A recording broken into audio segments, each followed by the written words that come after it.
नमस्कार, आप देख रहे हैं आवाज न्यूज। मैं हूं वीना सिंह और आइए अब नजर डालते हैं आज की प्रमुख खबरों पर। शहर के महामाया चौक स्थित लगभग 70 वर्ष पुराना पुस्तकालय खंडहर हो चुका है। पुस्तकालय में रखी महंगी किताबें दीमक लगने की वजह से बर्बाद हो गई हैं और कभी भी बड़ा हादसा हो सकता है। बावजूद इसके नगर निगम पुस्तकालय को जर्जर घोषित करने का इंतजार कर रहा है। पुरानी धरोहर किसी भी शहर की पहचान होती है। हर किसी का कर्तव्य होता है कि अपने शहर के धरोहर को संभाल कर संजो कर रखा जाए ताकि यादगार के तौर पर शहर की पहचान बन सके। अंबिकापुर शहर का सबसे पुराना पुस्तकालय भी किसी धरोहर से कम नहीं है। 70 वर्ष पूर्व महामाया चौक स्थित प्रशासन द्वारा एक पुस्तकालय का निर्माण कराया गया था ताकि शहर के युवा पुस्तकालय जाकर अपनी रुचि अनुसार किताबों को पढ़ सके। अंबिकापुर नगर निगम निर्माण के बाद यह पुस्तकालय निगम के अधीन हो गया, या यूं कहें कि 70 वर्ष पुराना पुस्तकालय निगम के भवन में संचालित होने लगा और इस पुस्तकालय की देखरेख की जिम्मेदारी भी निगम की हो गई। शहर के विकास के साथ निगम क्षेत्र में 2 बड़े पुस्तकालय का निर्माण तो कर दिया गया, लेकिन देखरेख के अभाव में शहर के सबसे पुराने पुस्तकालय की हालत दिनों दिन जर्जर होने लगी। निगम का ध्यान भी इस ओर आकर्षित नहीं हुआ। खामियाजा पुस्तकालय में रखी सभी पुस्तकों में दीमक लग गया और छत की सीलिंग भी धीरे धीरे कर गिरने लगी। निगम की लापरवाही की वजह से यह पुस्तकालय किसी खंडहर से कम नजर नहीं आता है। महामाया चौक के ऊपर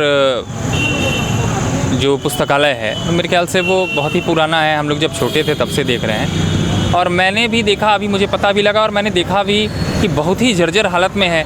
वहाँ के पंखों से लेकर दीवार, मतलब पूरी बिल्डिंग है डिसमेंटल हो चुकी है। तो निगम को चाहिए कि उसे तोड़कर या तो उसे नवनिर्माण कराया जाए, क्योंकि शहर के हिसाब से एक लाइब्रेरी छोटी पड़ती है, तो उसे नवनिर्माण कराया जाए और वहाँ जो पुस्तक, इतने महंगे महंगे जो पुस्तक पड़े हुए हैं उसे और वहाँ की जो अमूल्य चीज़ें हैं उन्हें उठाकर कहीं और शिफ्ट किया जाए और बिल्डिंग को डिसमेंटल करते हुए नवनिर्माण करे या फिर उस लाइब्रेरी को कहीं और शिफ्ट किया जाए। हमारे चौक में जो पुस्तकालय है वो बहुत पुराना पुस्तकालय हमारे शहर का है और पहले वहाँ पे लोग जाया भी करते थे पढ़ने के लिए।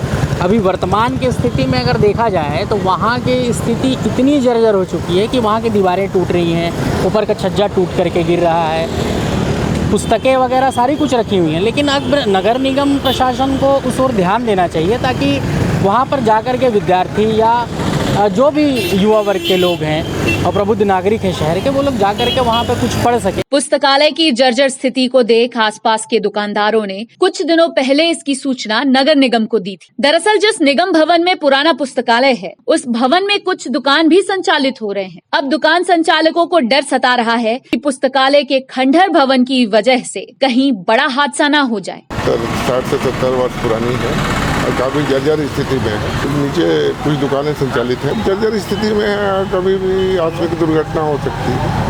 नगर निगम मेयर डॉक्टर अजय तिर्की का कहना है कि पुराने पुस्तकालय के संबंध में दुकानदारों से जानकारी मिली थी। इसके बाद उन्होंने सब इंजीनियर को निर्देशित कर पुस्तकालय भवन की रिपोर्ट मंगाई। वहीं रिपोर्ट के आधार पर भवन का अवलोकन करने के बाद उसे जर्जर घोषित करने की प्रक्रिया निगम करेगा और उसी स्थल पर एक नए निगम कॉम्प्लेक्स के निर्माण की योजना शहर की सरकार बनाएगी। लेकिन नगर निगम का एक भवन जो है और शॉप भी है और पुराना लाइब्रेरी भी था महामाया चौक के पास में, और उसमें वहाँ पे जो किराएदार हैं उनके द्वारा हम लोग को खबर आ गई है कि काफ़ी जर्जर स्थिति है और उसके प्लास्टर गिर रहे हैं। तुरंत वहाँ के जो प्रभारी हमारे सब इंजीनियर हैं उनको मैंने आदेशित किया था और वो देख के आ गए हैं और उस भवन को हम लोग जर्जर वो करने के लिए विभाग से पूरा रिपोर्ट मंगा रहे हैं और उसके बाद में जर्जर जैसे घोषित हो जाता है जल्दी ही और उस पर वहाँ पे पूरे बिल्डिंग को तोड़ के फिर नया कॉम्प्लेक्स बनाना। बहरहाल अब देखने वाली बात होगी कि 70 वर्ष पुराने पुस्तकालय के रिपोर्ट का अवलोकन निगम कब तक करता है और शहर की सरकार नए निगम कॉम्प्लेक्स के निर्माण की योजना कब तक बनाती है। प्रदेश के पंचायत एवं ग्रामीण विकास मंत्री टीएस सिंहदेव अपने विधानसभा क्षेत्र उदयपुर ब्लॉक के ग्राम खमरिया में आयोजित स्थानीय कार्यक्रम में शामिल होने पहुंचे थे। कार्यक्रम में स्कूल शिक्षा मंत्री प्रेमसाय सिंह टेकाम भी शामिल हुए। इस दौरान मंत्री टीएस सिंहदेव ने जनता की समस्या सुनी और कई विकास कार्यों की सौगात दी। प्रदेश के पंचायत एवं ग्रामीण विकास मंत्री टीएस सिंहदेव अपने विधानसभा क्षेत्र उदयपुर ब्लॉक के ग्राम खमरिया में आयोजित एक स्थानीय कार्यक्रम में शामिल होने पहुंचे थे। इस दौरान प्रदेश के स्कूल शिक्षा मंत्री प्रेमसाय सिंह टेकाम भी उपस्थित रहे। मंत्री सिंहदेव ने स्थानीय जनता से मुलाकात कर उनकी समस्याओं को सुना और जल्द से जल्द विभिन्न समस्याओं के निराकरण करने का आश्वासन भी दिया। इसके अलावा मंत्री टीएस सिंहदेव ने ग्राम खमरिया में 50 लाख के सामुदायिक भवन और ग्राम फतेहपुर में घुनघुट्टा नहर के पक्कीकरण का शिलान्यास किया। वहीं स्कूल शिक्षा मंत्री प्रेमसाय सिंह टेकाम ने उदयपुर में एकलव्य विद्यालय की सौगात क्षेत्र की जनता को दी। मंत्री टीएस सिंहदेव ने कहा कि उदयपुर की जनता ने विकास कार्य संबंधित कई मांग रखी है। जनता की मांगों को आने वाले समय में पूर्ण किया जाएगा। वहीं इन दिनों उदयपुर में ज्वलंत मुद्दा लेमरू हाथी अभयारण्य के संबंध में मंत्री सिंहदेव ने कहा कि कई गाँव के ग्रामीण इस प्रोजेक्ट से सहमत नहीं है। ग्रामीणों में भय की स्थिति निर्मित हो गई है कि प्रशासन और वन विभाग पर दबाव बनाकर इस प्रोजेक्ट के लिए मंजूरी न ले ले। मंत्री सिंहदेव ने कहा कि ग्रामीणों को भरोसा दिलाया गया है कि उनकी मंजूरी के बगैर लेमरू अभयारण्य में कोई भी क्षेत्र नहीं जाएगा। जब तक ग्रामीण इस प्रोजेक्ट के लिए सहमत नहीं होते हैं, तब तक उनसे प्रशासन या फिर सरकार जबरन मंजूरी नहीं लेगी। लोगों से मिलने के लिए आए थे और स्वाभाविक है कि जब लोगों के बीच में आते हैं तो उनकी ज़रूरतें, उनकी दिक्कतें, उनकी परेशानियां, उनसे भी रूबरू होने का मौका मिलता है और बहुत उम्मीदें लोगों को रहती हैं। कठिन होता है सबको पूरा करना, लेकिन प्रयास हम लोग का यही है कि एक एक करके करते जाएं। कुछ चीज़ें हैं, बड़ी चीज़ें हैं, वो हुई भी हैं। सामुदायिक भवन उदयपुर में मांग हो रहा था, तो एक डीएमएफ मद से 50 लाख रुपए का एक नया बड़ा सामुदायिक भवन बहुत दिनों की मांग थी। एकलव्य विद्यालय, मैं समझता हूं कि प्रेमसाय जी ने एक बहुत बड़ी सौगात क्षेत्र को दी है। रीखी में करीब 18 करोड़ रुपए का बहुत बड़ी योजना, बहुत महत्वाकांक्षी योजना।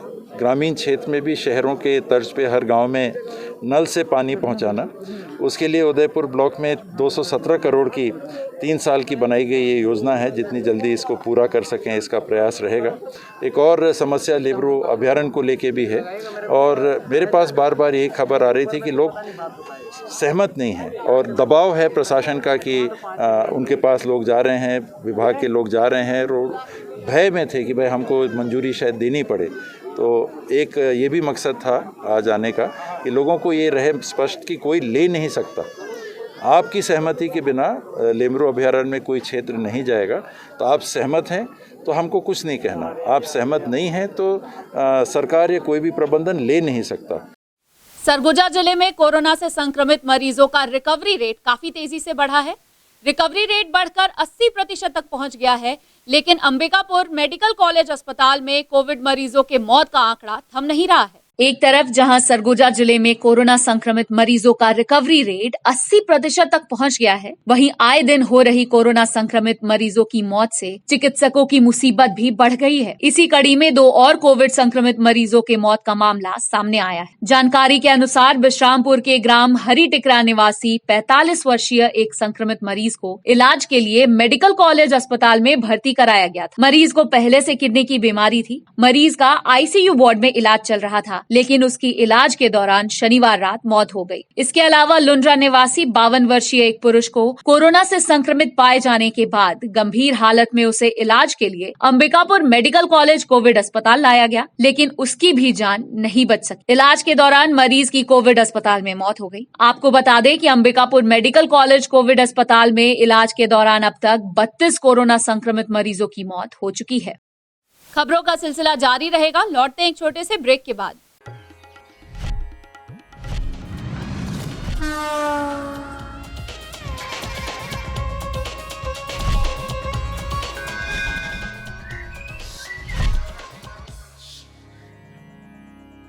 वीएम इंटरनेट सर्विस शहर का सबसे सस्ता high speed fibre internet service. 100 MBPS मात्र 700 रुपए में विद टैग। तो चाहे वर्क फ्रॉम होम हो या ऑनलाइन क्लास, याद रखें वीएम इंटरनेट सर्विस। अधिक जानकारी के लिए संपर्क करें Vande Mahamaya cable network. VM internet service, Alaknanda complex, प्रथम तल, अग्रसेन चौक, अंबिकापुर, सरगुजा। Mobile number 9111785555 7440765555।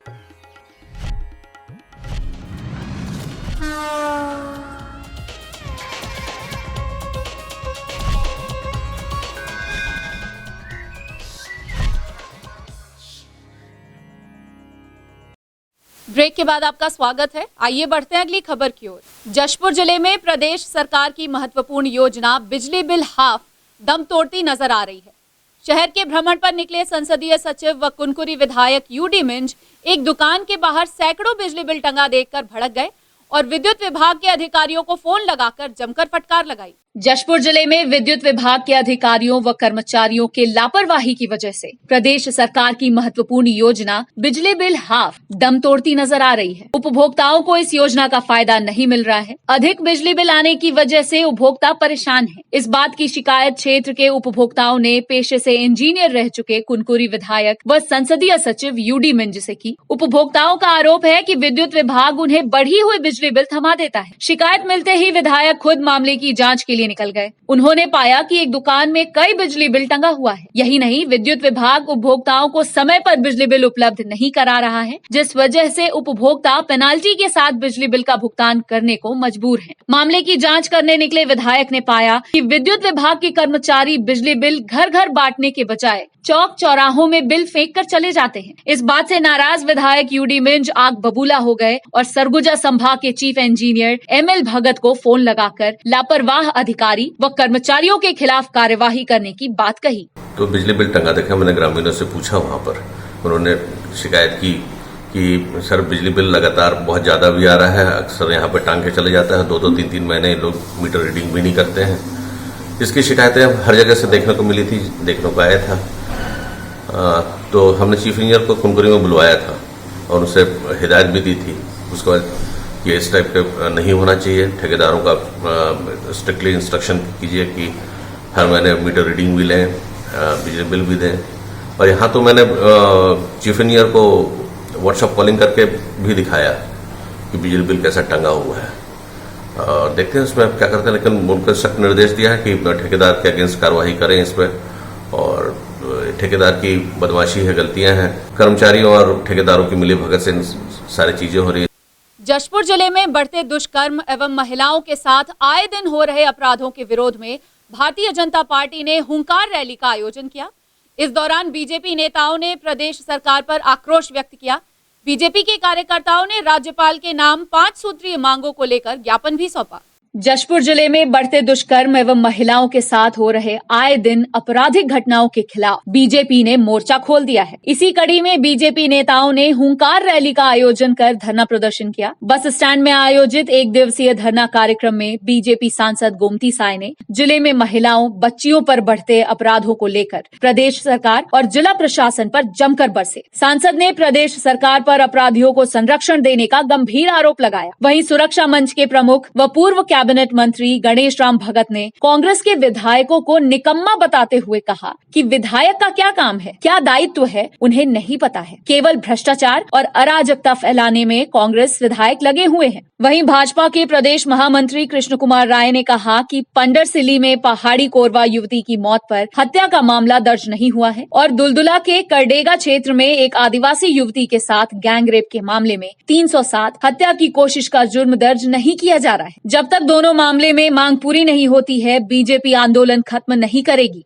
अब जिस तरह से जिला में अत्याचार हो रही है महिलाओं के प्रति, बच्चियों के प्रति और तमाम 6-7 बिंदु में जो घटित हुआ है उसको लेकर के पूरा भारतीय जनता पार्टी के कार्यकर्ता और नेतागण यहाँ पर आज 1 दिवसीय धरना प्रदर्शन में बैठे हुए थे। हम लोग मांग ये कर रहे हैं, बाकी धारा तो लगा है लेकिन 302 का धारा लगे और उसमें जो पीड़ित परिवार है उसको न्याय मिले और उस लड़की को भी न्याय मिले। और जो अभी फोटको सेमेर में भी घटना हुआ है, हम लोग उसके लिए भी मांग कर रहे हैं कि उसको सज़ा मिले दोषियों को, और पंडरसिली मामले में न्यायिक जांच की मांग कर रहे हैं। सरकार आई है, एक विशेष समाज के लोग का मनोबल बढ़ गया है, आपराधिक काम कर रहे हैं। अब पंडरसिली का घटना भी शांत भी नहीं हुआ है कि दुलदुला में घटना हो गया, गैंग रेप हुआ, उसको गैंग रेप करके नदी में फेंक दिया गया। तो वहाँ पंडरसिली में 302 के तहत कार्रवाई हो और यहाँ 307 भी, 376 के साथ 307 भी लगे कि मारने का प्रयास किया गया है। तो लोगों ने सुना होगा जो 3-3 4-4 ये घटनाएं हो गई, बलात्कार हो गया, आत्महत्या ये हत्या कर दिया लोग, पुलिस उनको नहीं पकड़ रही है। अब कोंडा गांव में घटना हो गया, बलरामपुर में हत्या हो गया है। ये जो तमाम जो महिलाओं के ऊपर अत्याचार हो रहा है, जो भ्रष्टाचार हो रहा है तो भ्रष्टाचार हो रहा है तो सरकार को तो जगाना पड़ेगा, सरकार को ठिकाने पर लगाना पड़ेगा, सरकार को बदलने के लिए काम करना पड़ेगा। दरिमा थाना क्षेत्र अंतर्गत एक ऐसा मामला सामने आया है जहां समूह की महिलाओं और पुलिस के बीच जमकर नोकझोंक हुई।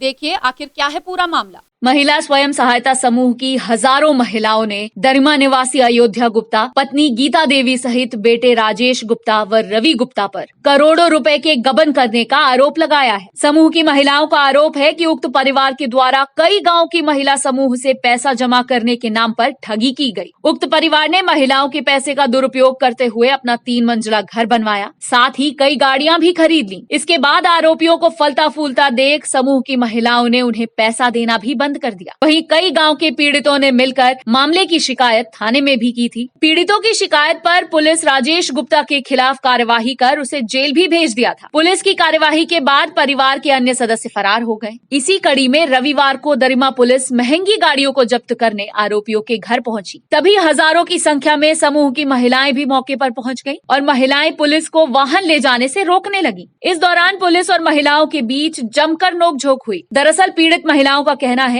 कि आरोपी उन्हें गाड़ियां दिखाकर स्टाम्प पेपर में लिखित रूप से पैसे लेता था। जब तक आरोपियों के द्वारा समूह की महिलाओं का पैसा वापस नहीं किया जाता तब तक वे गाड़ी ले जाने नहीं देंगी। गाड़ी जब्त करने मौके पर पहुंची पुलिस ने समूह की महिलाओं को समझाया कि फरार आरोपियों की संपत्ति पर जमीन और गाड़ी शासन के कब्जे में है, इसलिए वे गाड़ी जब्त कर थाना परिसर में खड़ा करना चाहते हैं। बुलेटिन में फिलहाल सिर्फ इतना ही। शहर से जुड़ी खबरों के लिए देखते रहिए आवाज न्यूज। इस न्यूज के स्पॉन्सर हैं वीएम इंटरनेट, अलकनंदा कॉम्प्लेक्स, प्रथम तल, Agrasen Chowk, Ambikapur, Surguja, Chhattisgarh. VM internet service शहर का सबसे सस्ता high speed fibre internet service. 100 MBPS मात्र 700 रुपए में विथ टैग। तो चाहे वर्क फ्रॉम होम हो या ऑनलाइन क्लास, याद रखें वीएम इंटरनेट सर्विस। अधिक जानकारी के लिए संपर्क करें Vande Mahamaya cable network, VM internet service, Alaknanda complex, प्रथम तल, अग्रसेन चौक, अंबिकापुर, सरगुजा। Mobile number 9111785555 7440765555।